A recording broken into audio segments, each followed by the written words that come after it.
Salam, apa kabar Bapak Ibu dan semua saudara-saudariku yang saya kasih dan Tuhan Yesus. Saya percaya bahwa kita semua dalam berkat-berkat Tuhan. Karena Allah kita Allah yang ajaib, Allah yang Emmanuel, yang tidak pernah meninggalkan kehidupan kita.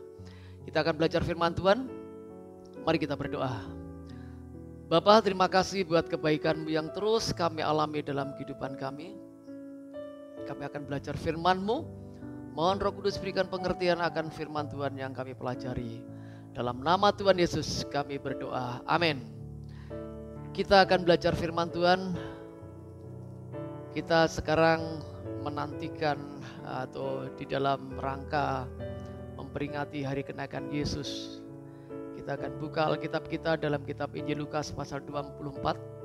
Kita baca ayat yang ke-47 sampai ayat yang ke-48. Injil Lukas 24 ayat 47 sampai 48 begini bunyi firman Tuhan. Dan lagi dalam namanya berita tentang pertobatan dan pengampunan dosa harus disampaikan kepada segala bangsa. Mulai dari Yerusalem. Kamu adalah saksi dari semuanya ini. Dan aku akan mengirim kepadamu apa yang dijanjikan Bapakku. Tetapi kamu harus tinggal di dalam kota ini sampai kamu diperlengkapi dengan kekuasaan dari tempat tinggi. Lalu Yesus membawa mereka keluar kota sampai dekat Betania. Di situ ia mengangkat tangannya dan memberkati mereka. Dan ketika ia sedang memberkati mereka, ia berpisah dari mereka dan terangkat ke surga. Mereka sujud menyembah kepadanya. Lalu mereka pulang ke Yerusalem dengan sangat bersukacita. Mereka senantiasa berada dalam bait Allah dan memuliakan Allah. Perpisahan adalah sebuah peristiwa yang biasanya membawa kepada kesedihan. Ya, mungkin Bapak Ibu juga pernah mengalami berpisah dengan keluarga atau dengan saudara-saudara atau dengan sahabat-sahabat yang akrab ya. Biasanya ketika kita dulu saling berteman lalu tiba-tiba harus berpisah, tentu ada kesedihan yang kita alami ya. Yesus ketika dia naik surga itu adalah sebuah perpisahan bersama dengan para muridnya yang sudah bersama-sama mereka pelayanan bersama selama kurang lebih 3,5 tahun. Yesus harus naik ke surga, berarti mereka berpisah. Nah, tapi dalam nas yang kita baca ini ketika Yesus berpisah dengan para muridnya, Yesus naik surga dan muridnya masih di dunia, kita lihat murid bersuka cita. Bahkan dijelaskan senantiasa mereka bersuka cita senantiasa di bait Allah dan memuliakan Tuhan ya. Nah, sebenarnya ya kalau kita lihat kebiasaan ketika orang berpisah tentu ada kesedihan, tapi murid-murid tidak demikian ya. Nah, tentu ada sesuatu yang membuat mereka bersuka cita Bapak Ibu Saudaraku ya. Nah, hari ini kita akan belajar ya, tema kita adalah akhir yang membahagiakan ya. Nah, dari peristiwa kenaikan Yesus ada beberapa kebenaran yang harus kita pahami supaya kita menjadi orang-orang yang berbahagia dalam hidup ini. Karena Tuhan memang menghendaki hidup kita hidup dalam sukacita, tidak dalam keputusasaan, ya kesedihan. Saudara. Nah, yang pertama kita lihat di dalam ayat yang ke-51. Dan ketika ia sedang memberkati mereka, ia berpisah dari mereka dan terangkat ke surga. Yang pertama dari ayat ini kita belajar kebenaran di balik kenaikan Yesus adalah memberikan peneguhan bahwa Yesus adalah Allah yang sempurna, meneguhkan bahwa Yesus adalah pribadi yang sempurna, sempurna dalam pribadinya, tapi juga sempurna dalam karya-karyanya, perbuatan-perbuatannya. Saudara. Salah satu langkah yang Yesus lakukan untuk menunjukkan dia bangkit, dia berkali-kali dia menampakkan diri. Peristiwa penampakan Yesus pada murid-muridnya dilakukan berkali-kali. Nah, dan kenaikan Yesus adalah sebuah puncak dari penampakan Yesus itu. Berarti ini adalah kesempurnaan dari penampakan Yesus diakhiri dengan kenaikannya, saudaraku. Nah, saudaraku, Apa kesempurnaan Yesus itu ya? Kesempurnaan Yesus di sini dalam kenaikannya dia tidak dibatasi oleh cara-cara manusia. Manusia berbagai cara, khususnya pada zaman Yesus, pemimpin-pemimpin agama, ya, khususnya ahli Taurat, Farisi, Saduki, mereka berbagai cara membuat cerita menghalang-halangi orang untuk bisa mempercayai Yesus bangkit ya. Membuat cerita-cerita bohong ya, supaya orang tidak percaya sama Yesus ya. Nah, tapi ketika Yesus sudah naik surga, tidak ada lagi hal yang bisa menghalang-halangi mereka untuk berkata Yesus tidak bangkit ya. Banyak orang melihat kenaikan Yesus naik surga. Nah, ini menunjukkan kepada kita bahwa cara-cara manusia itu sudah dikalahkan oleh cara-cara Allah ya. Jadi kesempurnaan Tuhan Yesus itu berarti tidak dibatasi cara-cara manusia. Yang berikutnya, tidak dibatasi oleh hukum alam. Yesus naik ke surga dijelaskan dalam ayat yang ke-51 itu, dia terangkat ke surga. Hukum alam yang kita kenal, yang disebut dengan gravitasi bumi, ketika benda itu tidak ada tumpuannya, maka benda itu akan jatuh, akan turun. Tapi Yesus melawan hukum alam, dia disuruh naik ke surga tanpa ada tumpuan. Nah, ini menunjukkan kepada kita bahwa Yesus itu memang berkuasa atas alam. Alam tunduk pada Yesus ya. Kalau kita lihat dalam kitab Injil, dalam kitab Matius, Markus, Lukas, bagaimana diceritakan Yesus berkali-kali membuat mujizat. Di antaranya adalah ketika laut bergelora, angin kencang ya, tunduk pada Yesus ya. Alam pun tunduk pada Yesus ya. Nah, kenaikan Yesus ini Bapak Ibu Saudaraku menunjukkan bahwa dia tidak dibatasi oleh alam ini. Karena apa? Dia pencipta alam. Maka dia berkuasa atas alam ini. Itu yang luar biasa Bapak Ibu Saudaraku ya. Dan berikutnya Bapak Ibu Saudaraku yang saya kasih dan Tuhan Yesus ya, peneguhan Yesus bahwa dia Allah yang sempurna mengakhiri pelayanannya dengan berkat. Ini yang luar biasanya ya. Kalau manusia, entah itu tokoh-tokoh politik, bahkan tokoh-tokoh agama, orang-orang penting yang pernah hidup di dunia ini, mereka hidup, mereka lahir, hidup, mati, sudah selesai. Yesus beda. Yesus datang ke dunia, lahir ya seperti manusia, dia hidup, lalu dia mati dan dia bangkit, dia naik surga, tidak pernah mengalami kematian kembali, saudaraku. Nah, dan yang luar biasanya dia mengakhiri pelayanannya dengan berkat, saudaraku. Kalau manusia ya mengakhiri pelayanannya ya atau kehidupannya ya dengan kematian, tidak ada berkat yang bisa diberikan pada orang lain. Tapi Yesus memberikan jaminan atau janji-janji berkat, Bapak Ibu. Nah, berkat apa yang Tuhan berikan ketika dia naik surga?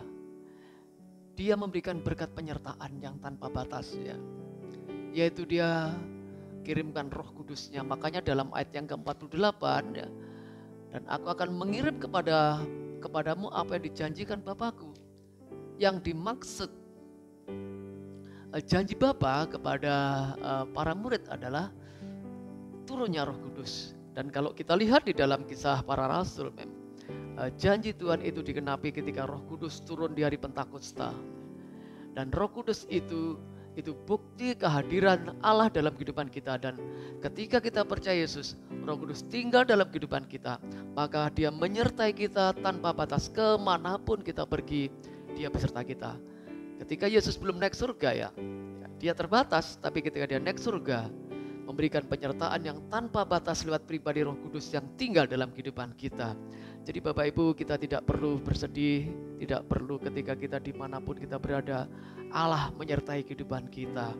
Berikutnya, dia ketika naik surga mengakhiri dengan berkat ya. Berkat yang berikutnya ada berkat kerajaan Allah, atau berkat kerajaan surga Tuhan berikan kepada kita. Di dalam kitab Yohanes pasal yang ke-14 ayat 1 sampai 3, Yesus berkata, jangan gelisah hatimu, percayalah kepada Allah, percayalah juga kepada aku. Sebab aku pergi ke situ untuk menyiapkan tempat bagimu. Dan setelah aku menyediakan tempat bagimu, aku akan kembali dan membawa kamu, supaya di mana aku berada, kamu pun berada. Dia bicara tentang kerajaan surga. Nah, itulah kesempurnaan yang Tuhan berikan dalam kehidupan kita. Jadi kenaikan Yesus itu memberikan pelajaran buat kita bahwa Allah dalam Yesus adalah Allah yang sempurna. Sempurna pribadinya, sempurna perbuatan-perbuatannya. Dan itu diberikan dalam kehidupan kita.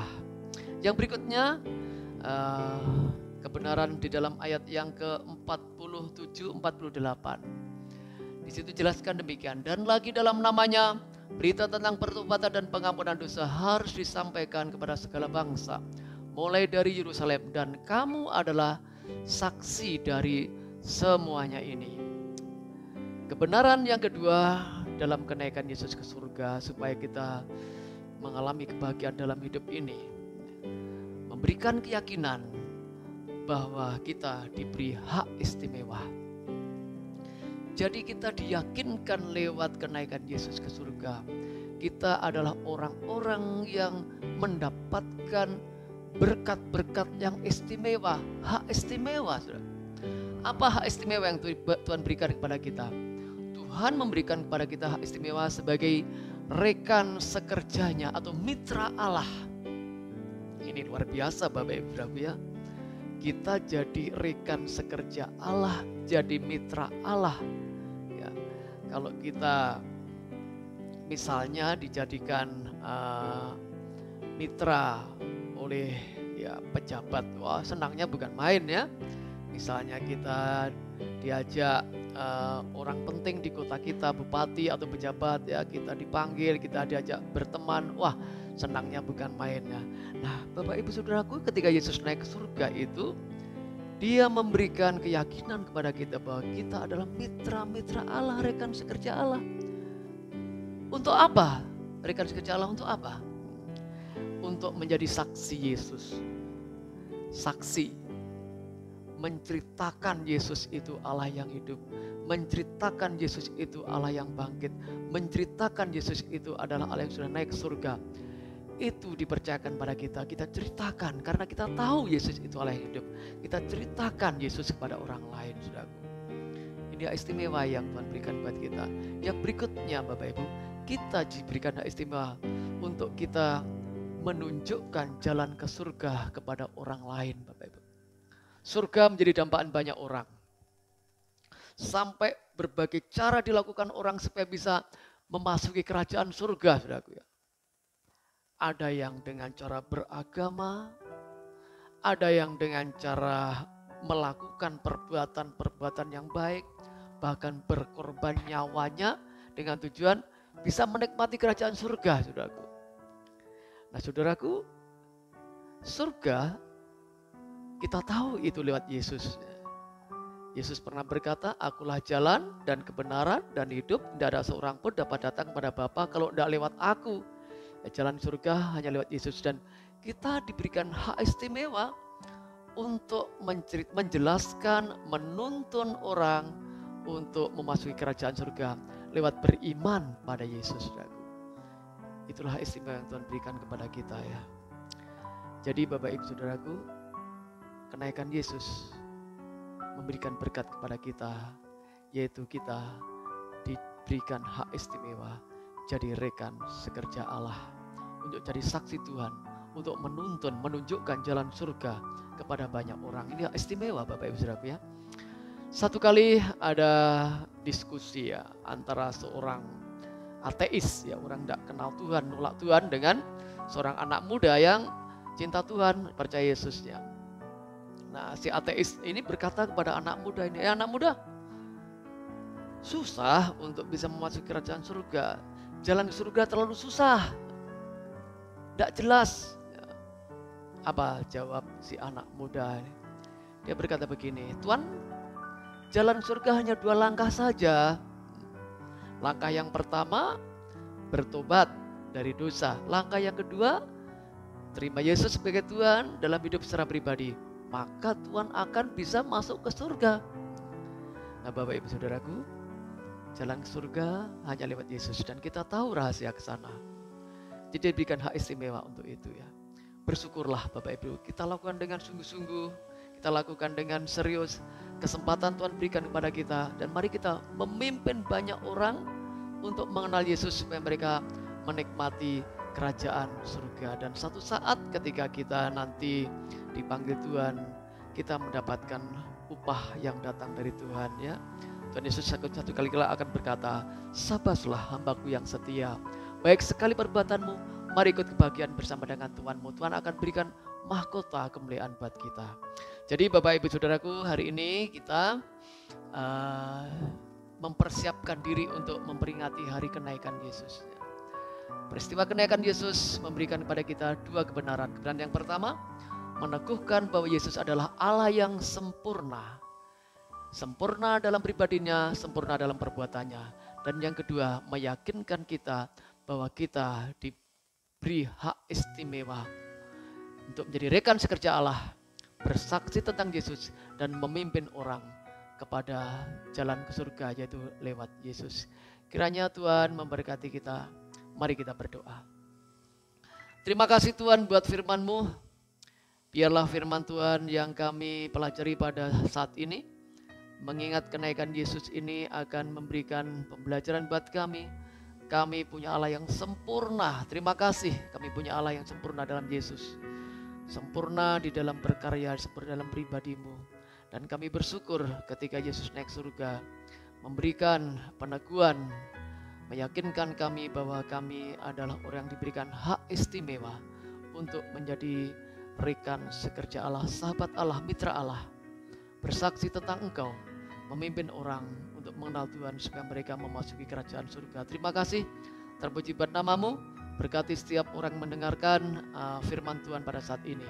Dalam nama Yesus hamba bersyukur dan berdoa. Amin. Salam, Tuhan memberkati kita.